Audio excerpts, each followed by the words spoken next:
বিভাগ খ প্রথম শৌরিক মণ্ডল।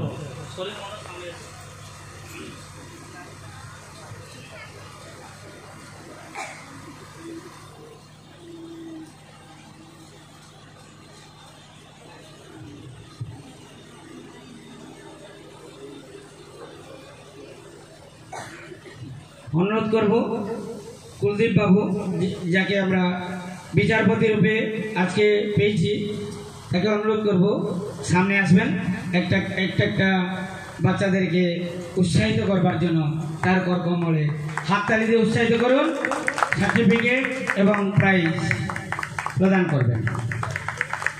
হাততালি বন্ধ হবে না। এইটা কোনি বাচ্চার জন্য আমাদের উৎসাহিতের একটা লক্ষণ। তাদেরকে উৎসাহিত করব, পরবর্তী মুহূর্তে ভালো ভালো অঙ্কন করবে।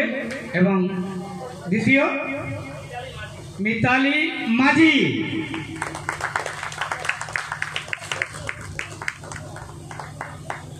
এবার তৃতীয়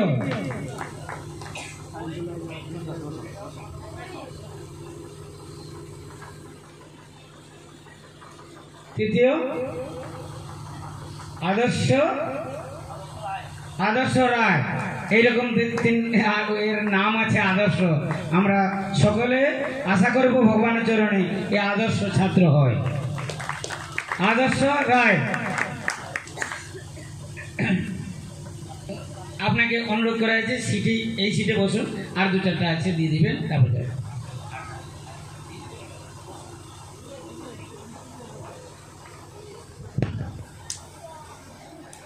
গ্রুপ সি গ বিভাগ, তার মধ্যে ফার্স্ট পজিশন সুজাতা রয়। মঞ্চে শুনুন, হাততালি বন্ধ হবে না।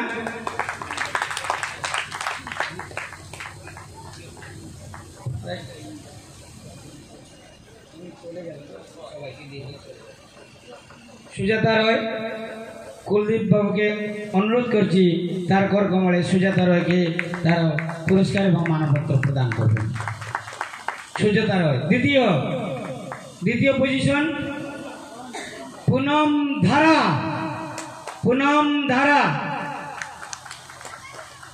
গ্রুপ সির দ্বিতীয় পজিশন স্থান গ্রহণ করছেন পুনম ধারা। অনুরোধ করব কুলদীপ বাবু, যে কি আমাদের বিচারপতি, তার করকমলে মানপত্র এবং পুরস্কার প্রদান করবে। তৃতীয় পজিশন অন্বেষা পান। দেখুন গৌড়িয়াদের কি প্রকার ব্যবস্থা, কি প্রকার মনোবৃত্তি। আমরা জজকে বলছি তার করকমলে দিবে, উনি পাঠিয়ে দিয়েছেন মহারাজকে প্রণাম করুন। এইটা গৌড়িয়াদের শিক্ষা। এই শিক্ষা নিয়ে যদি কেউ উপরে যায়, সে নিশ্চিন্ত মানুষ হবে, সেই আদর্শ হবে। নাম রাখলে কেউ আদর্শ হয় না। অন্বেষা পান হয়ে গেছে। এবার আমরা যাচ্ছি group D. Group D A first এবং একজনকে সেকেন্ড করা হয়েছে। তাহলে গ্রুপ ডির ফার্স্ট পজিশন শ্রেয়া গাঙ্গুলি।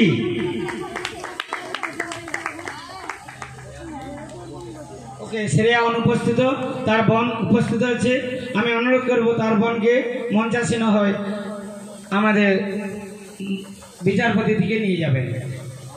শ্রীপাদ সুধীর কৃষ্ণ প্রভু, অনুরোধ করছি মঞ্চের সামনে আসবেন এবং এই শ্রেয়া গাঙ্গুলিকে তার পুরস্কার, তার মানপত্র নিজের শ্রীকমলে প্রদান করবেন।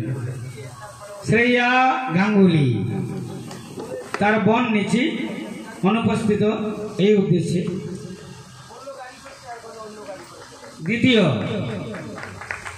দ্বিতীয় পজিশন পায়েল গড়াই। গ্রুপ ডির দ্বিতীয় পজিশন স্থান পেয়েছেন। হাততালি দিয়ে উৎসাহিত করুন।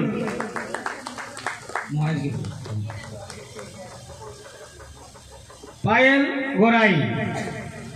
গড়াইকে আমার বিচারপতি শ্রীপাদ সুধীর কৃষ্ণ প্রভু তার শ্রীকমলে মানপত্র এবং পুরস্কার প্রদান করছেন। এইটা প্রথম কম্পিটিশন পরিসমাপ্তি। অনুরোধ করব সেটা পূর্বে আমি অনুরোধ করব এই মঠের মঠাধ্যক্ষ আজকের সভার মুখ্য আকর্ষণ, মুখ্য বিচারপতি, তার আনুগত্যে আজকে আমরা এই ছত্রছায়ায় বসেছি, যেটা শুনছি, যেটা বুঝছি, যেটা করছি, তার আনুগত্যে তার কথা আমি অনুরোধ এইটা করছি, তার কথা আমাদেরকে দু চারটা কথা মধ্যে শোনাবেন যে আমরা জীবনে কিভাবে নিজেকে অগ্রসর করতে পারবো, শুদ্ধ জীবন নিয়ে নিজেকে কিভাবে গঠিত করতে পারবো, এই উদ্দেশ্যে অনুরোধ করছি পূজ্যপাদ ভক্তিনিষ্ঠ নিমি মহারাজকে তার শ্রীমুখে দু চারটা কথা আমাদের প্রতি উদ্বোধন দিবেন।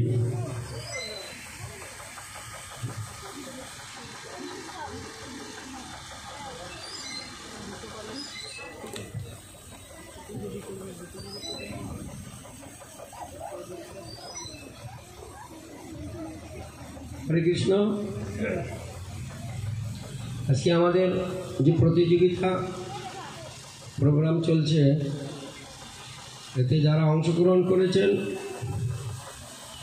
তারা খুবই উৎসাহের সহিত এবং মনোযোগ দিয়ে তারা সমস্ত ছবি বা অন্যান্য যে প্রশ্ন উত্তর যা কিছু হয়েছে তারা সুন্দরভাবে করেছেন। এবং আরও আমি ইচ্ছা রাখি যে ভবিষ্যতে আরও এইরকম প্রোগ্রামে যোগদান করে আর আপনারা উৎসাহের সাথে সেই প্রোগ্রামগুলো, সেই ইয়েগুলোকে পালন করার চেষ্টা করবেন। আর আমরা যে মঠ মন্দিরে যে আমরা এসেছি, মন্দিরের উদ্দেশ্য হলো এই সমস্ত প্রতিযোগীদের এবং যারা সমস্ত শ্রদ্ধালু ভক্তবৃন্দ আসছে তাদেরকে একটু ভগবত উদ্দেশ্যে জানা বা ভগবত কথা শ্রবণ কীর্তন এবং ত্রিসন্ধ্যা যে ভগবানের আরতি, সন্ধ্যা আরতি, মঙ্গল আরতি, মধ্যাহ্ন আরতি, এই সমস্ত যে আরতিতে যোগদান করে আপনারা এইটা একটু চেষ্টা করবেন যে কাছে মন্দির এসে ভগবানকে একটু নিজে দর্শন দিয়ে যাবেন, তাতে আপনাদের মঙ্গল হবে। ভগবানের কাছে মন্দিরে আসলে ভগবানকে একটু প্রণাম করলে, ভগবানের মন্দির প্রদক্ষিণা করলে ধীরে ধীরে মঙ্গল লাভ হয় এবং ভক্তি লাভ হয়। এই ভক্তিটা কেউ হয়তো এমনই জিনিস যে এক বন্ধুর সাথে আরও দু তিনজন এসেছে, বন্ধু যে নিয়ে এসেছে সে একটু ভগবানের প্রতি উন্মুখ, আর যারা আসে তারা এইসব কিছু জানে না, তাই তারা দেখছে বন্ধু নিয়ে এসছে, চলো একটু যাই মন্দিরে।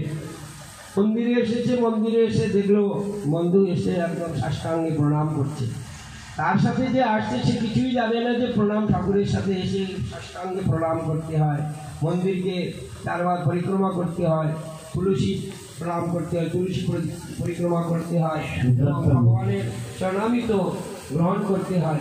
এইসব সম্বন্ধে তাদের কিছু জ্ঞান নেই, কিন্তু তারা সেই বন্ধুর অনুসরণ করে, বন্ধু করছে সেই বন্ধুটাকে অনুকরণ করে তারাও ওই রকম একবার সাষ্টাঙ্গে প্রণাম করলো, প্রণাম করেছে ভগবানের কাছে, কি বললো সেই জানে, কিন্তু প্রদক্ষিণ করলো, তুলসী পরিক্রমা চরণামৃত নিল, সে কিন্তু অঞ্জান অবস্থায় এটা করেছে, তাই এতেও তিনি ফল পাবেন। এটা হলো স্বীকৃতি। এই যে এইরকম করতে করতে যদি সে প্রতিনিয়ত করতে থাকে তাহলে তার ভিতরে একটা এই স্বীকৃতিটা যখন একটা বৃহৎ আকারে পরিপূর্ণ হয় তখন তার একটা অনুভূতি আসে, প্রেরণা আসে ভগবানের প্রতি। ভগবানের মন্দিরে এসে ভগবানের কথা শ্রবণ করলো, আরতি দর্শন করলো, করতে করতে প্রতিদিন যদি সে আসে তার ভিতরে দিন দিন একটু অনুভূতিটা বাড়তে থাকে। তাই আমরা আজকে সকলের কাছে প্রার্থনা করব যে আপনারা এই যে গুরুবর্গ বা মহাজনগণ, এই আমরাজোড়া গ্রামে এই জঙ্গল ছিল আগে, এই জঙ্গলের মধ্যে তারা এই মন্দিরটি স্থাপিত করেছেন। তারা দূরদৃষ্টি সম্পন্ন, তারা জানেন যে এখানে মন্দির করলে কি হবে না না হবে, কিন্তু তারা করে গেছেন। তাই তাদেরই যে ইচ্ছা, তাদেরই কৃপায় আজ আপনারা দেখেছেন প্রথমে কি ভাব ছিল, এখন কি হয়েছে, এটা সবই তাদেরই কৃপা, তাদেরই যে ইচ্ছায় হয়েছে। তাই আপনারা প্রতিদিন এখানে আসবেন, সকাল সন্ধ্যা দুপুরে ঠাকুরের আরতি দর্শন করবেন, ভজন করবেন, কীর্তন করবেন, ঠাকুরের কথা হরিকথা শ্রবণ করবেন। ধীরে ধীরে দেখবেন আপনাদেরও ভিতরে একটা অনুভূতি আসবে।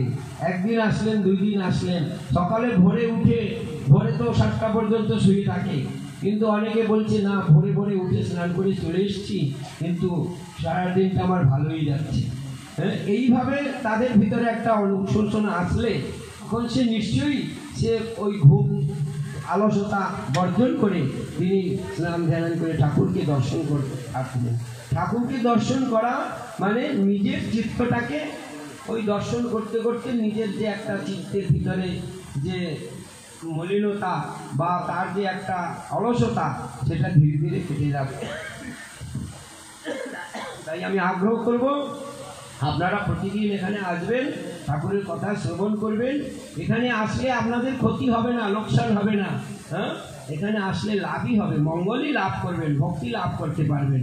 তাই সকলের কাছে প্রার্থনা আপনারা প্রতিদিন এখানে আসবেন। গুরুবর্গ এখানে করেছেন আপনাদের মঙ্গলের জন্য, উদ্দেশ্য করেই তারা এখানে করেছেন। তাই আজকে আমি আপনাদের কাছে প্রার্থনা করে আমি আপনার বক্তব্য শেষ করছি। বাঞ্ছাকল্পতরুভ্যশ্চ কৃপা সিন্ধু। প্রেমানন্দে নিতাই গৌর হরি হরি বল।